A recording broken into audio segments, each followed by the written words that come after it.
Señores, buenos días. Nosotros nos sentimos súper contentos de tenerlo aquí en el programa, licenciado César Amadeo Peralta, abogado. Y desde hace varios días teníamos el interés de tenerlo aquí en el programa. Se han dado en los últimos, yo diría porque hemos tenido de todo, en los últimos días, por lo relacionado al caso de Frederick Martínez El Pachá, donde se ha hablado de acoso y ese tipo de cosas. Pero eso es cotidiano de que nosotros lo tenemos desde que entró este año 2019. Hemos tenido con diferentes figuras del ámbito político, del ámbito de la comunicación, situaciones de esta índole. Entonces, desde hace un tiempecito estábamos viendo la posibilidad de invitar al licenciado para que viniera a compartir, a arrojar luz en medio de todo esto. Y vamos a aprovechar también la presencia para hablar sobre lo que tiene que ver con la ley 192-19 que se acaba de aprobar recientemente. Amadeo, buenos días. Sí, buen día. Un placer para mí estar aquí contigo. En el tema del acoso sexual y las agresiones sexuales, al igual que tú lo explicas, ha sido una actividad frecuente, sobre todo en entidades públicas y, por qué no negarlo, en grandes empresas y en muchos sectores. Y hay una diferencia siempre que hay que tener establecido entre qué es un acoso sexual y qué es una agresión sexual. Y fíjate que eso lo divide una raya posiblemente del tamaño de una telaraña, porque el que comienza cometiendo un acoso fácilmente pasa a una agresión, y te voy a explicar así brevemente por qué.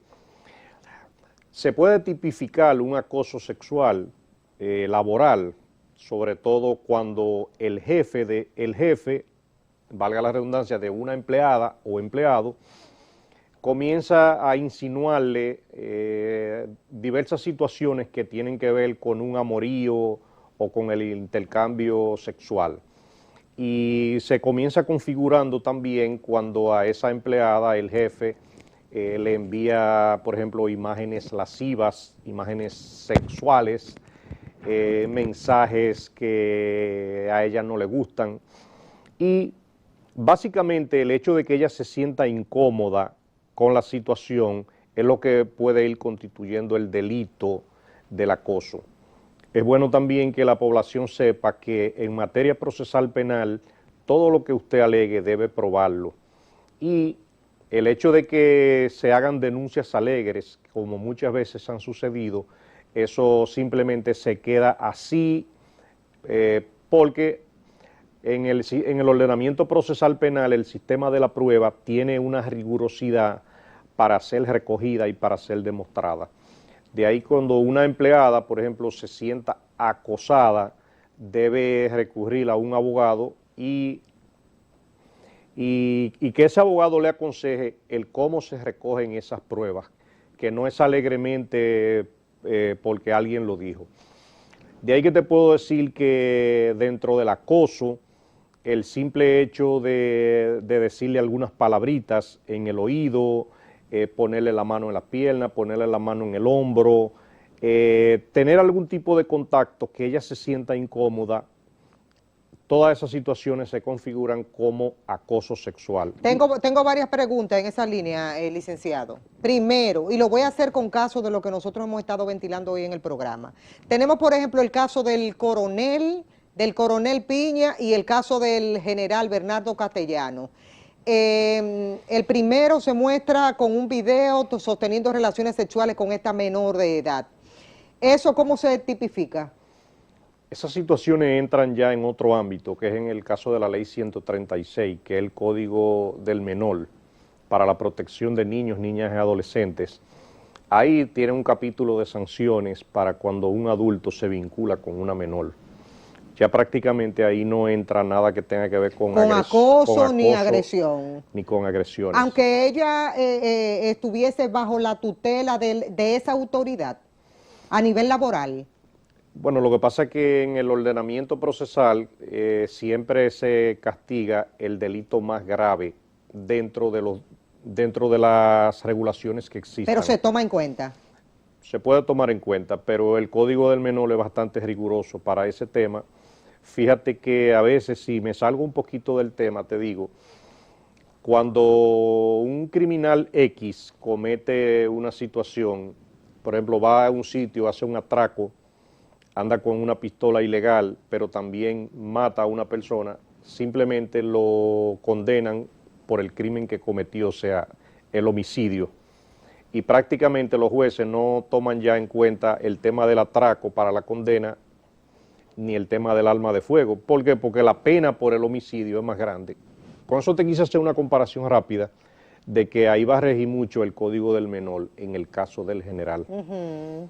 A pesar también de que van a existir pocas justificaciones, pero ahí hay elementos que van a salir a relucir y es precisamente el comportamiento sucesivo de esa menor, el comportamiento de la madre y si se han visto envueltos en otros tipos de situaciones. No sé si muchas de las personas que nos estarían viendo se recuerdan a un cantante que se llama Fran Reyes. Le sucedió donde una menor también intentó chantajearlo con un tema vinculado a violación porque era menor, pero todo, o sea, son vagamundas con mente ya desarrollada. Pero el abogado de Fran Reyes en San Francisco de Macorís pudo determinar que esa menor y su madre inclusive habían tenido 2 casos iguales donde habían extorsionado a 2 empresarios y con eso Fran Reyes logró su exculpación del proceso porque se demostró que eso era una trama, era una organización criminal sexual para obtener recursos. Posiblemente si los abogados del general enfocan un poco por ahí, van a encontrar mucha pus en ese proceso. En el caso de Frederick Martínez el Pachá, y quiero determinar varias cosas. He escuchado de abogados decir que es violatorio por parte de esa joven Yanni Paulino, de que fue y con su celular grabó al Pachá. Y ese no es el único mecanismo que puede tener una persona para realmente ir y tomar una prueba, para tenerlo eso como prueba. Mira, cuando entró en vigencia el Código Procesal Penal para el año 2002, siempre hago el mismo recuento de que cambió el sistema de la prueba drásticamente. Y al haber cambiado, exige ciertos requisitos para que tenga validez una prueba. El artículo, por ejemplo, 337 del Código Penal califica ese tipo de grabaciones como ilegales, sobre todo cuando son captadas desde la intimidad de una persona. Si el Pachá se decide a procesar a esa joven por violación al derecho a la intimidad, consagrado inclusive en la Constitución de la República, ella le puede ir muy mal, porque las pruebas están ahí, el daño que se le ocasionó al Pachá es evidente, independientemente de que lo haya hecho. De que lo haya hecho o no, porque... ¿Pero ahí hay una contradicción en esa ley entonces?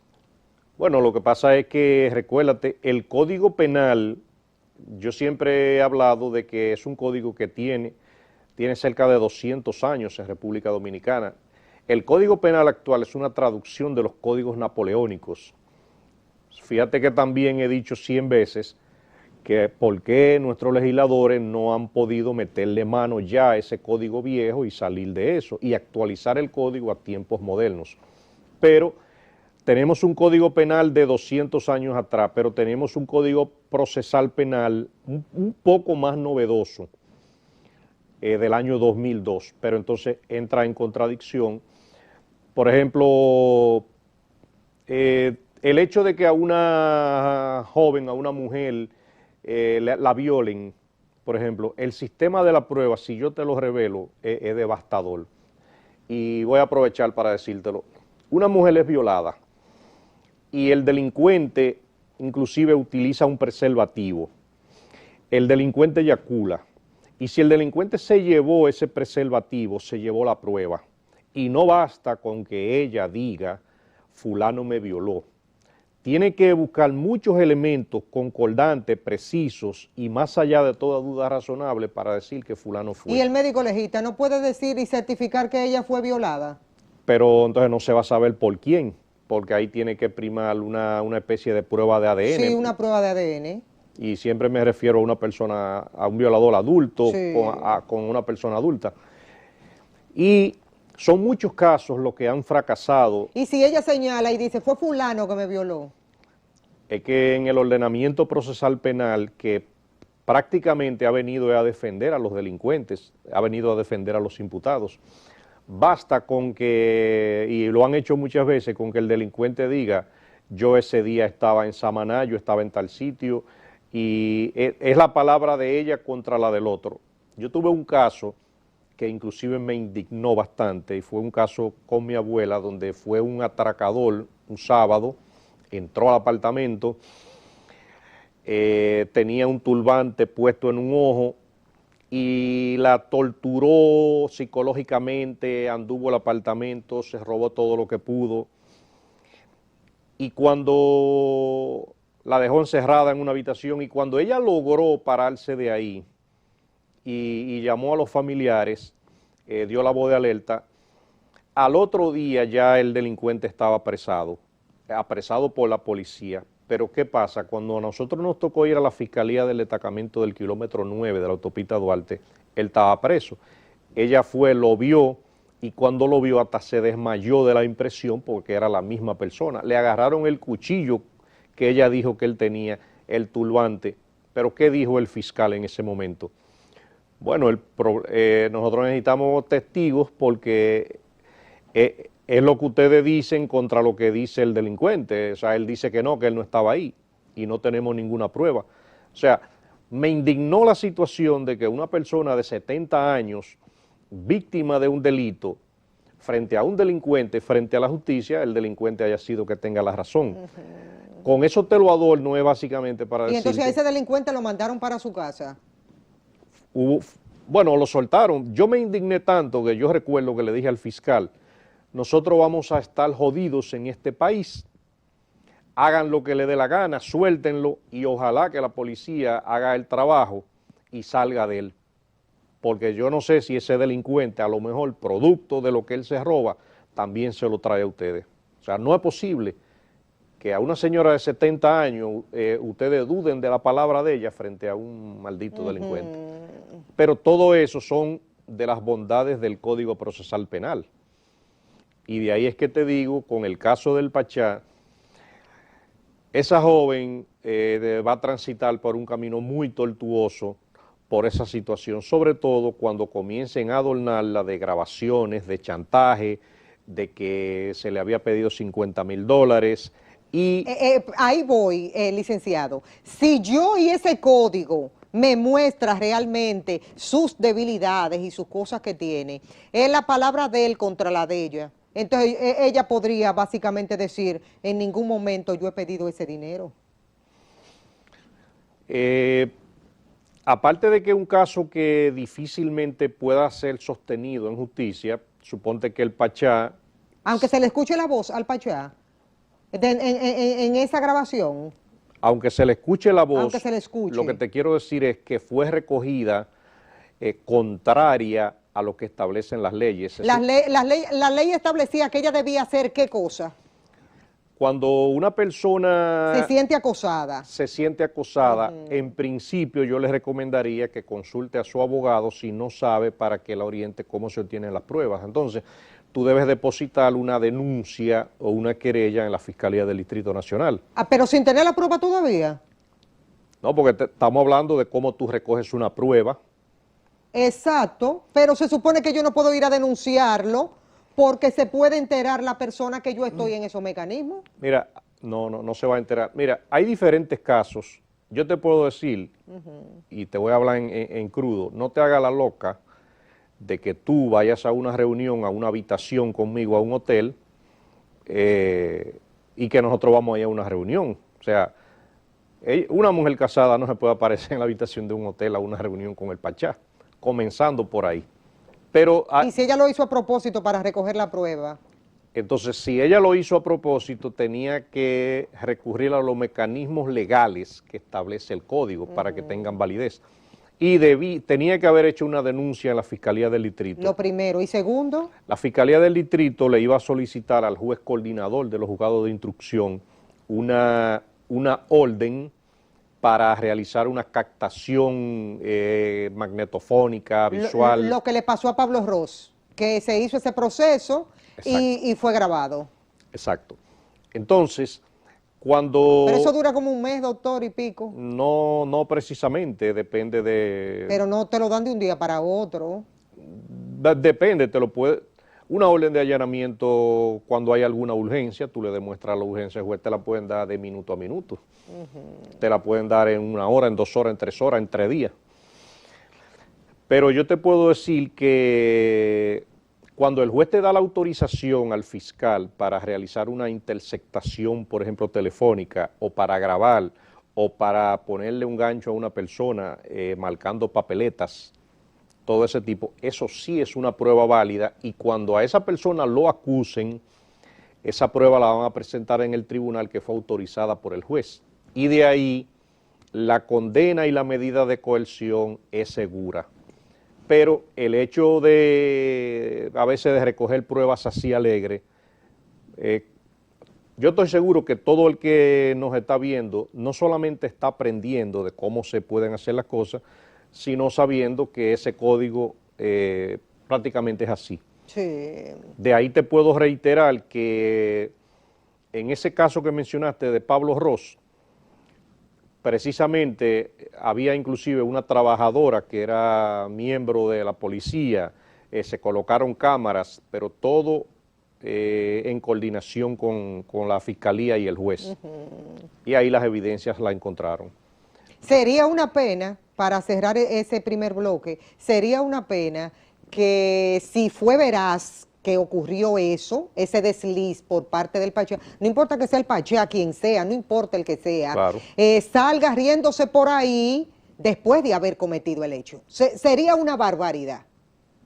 Estoy contigo. Porque aquí no importa quién sea, si es comunicador, si es un periodista, si lo que sea, no importa. La ley es para todo el mundo en igualdad de condiciones. Estoy contigo, pero recuerda que te dije una palabra. En el momento en que yo te invite a una reunión en mi habitación en el Jaragua, que tengo que decirte algo, pues, también debe primar el que tú vayas o no vayas. Exacto, Y tú sabes que no vamos a una reunión. eso es verdad. Pero si el pensar de ella era grabarlo, no tenía otra opción que ir a la habitación, porque de lo contrario no iba a poder grabarlo. Pero precisamente la idea de grabarlo, ¿con qué fines? Porque entonces eso se dañó ya al final. Sí, claro. Cuando han comenzado a surgir todas estas grabaciones de vamos a resolver eso, vamos a resolverlo con tiempo, mira, yo no te quiero hacer daño, por ahí va a comenzar la campaña. Todo eso ya te deja dicho que de qué manera es que lo vamos a resolver. De manera buscando cuarto, y ahí es que se configura tipo extorsión. Quiero que los muchachos me permitan un minuto, porque se nos fue el tiempo, para que me diga sobre lo de la ley 192-19, sobre protección del derecho a la intimidad y el honor, que fue aprobada recientemente. Como nos queda poco tiempo, lo único que te puedo decir brevemente Sí. es que todo el que usa redes sociales debe tener mucha cautela a partir de la entrada en vigencia de esa ley. Esa ley prohíbe el difundir imágenes de personas fallecidas o accidentadas en las redes o en cualquier medio televisivo. Cualquier persona podrá ser sometida a la justicia básicamente en responsabilidad civil y en daños y perjuicios, pero también los medios de comunicación, los propietarios y las plantas televisivas o los periódicos podrían acarrear esa misma situación.